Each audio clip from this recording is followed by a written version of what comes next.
Otišla sam otprilike 4 godine nakon fakulteta, nakon što sam ovdje radila. Da, imala sam neke kredite, jedan od tih je bio za studiranje,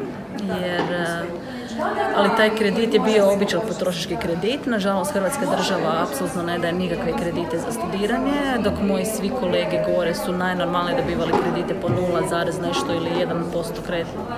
Ja sam imala jedan potrošački minimalno 10%. Ja nisam htjela taj kredit dirat, pa sam odmah si našla posao 2 tjedna nakon. Ono što bi možda radila drugačije, možda bi ga ipak dirala i fokusirala bi se na još bolje rezultate. Jednom kada odu van vide da postoji prilike vani. Nije lako biti vani, jako je teško, ali postoji isto drugačije prilike. Kultura,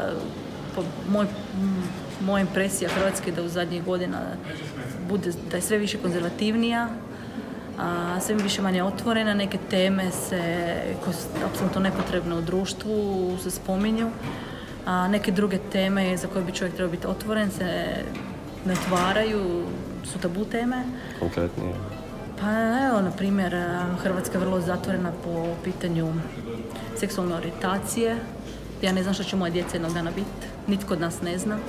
Ja želim da moja djeca se osjećaju slobodno i sigurno gdje god da budu i meni je to jedna od stvari kad razmišljam gdje ću živjeti i na koji način odgajati djecu.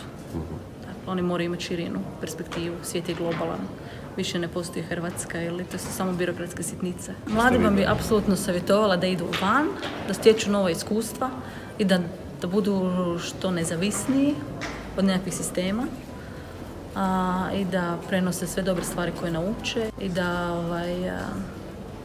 budu primjer drugima isto.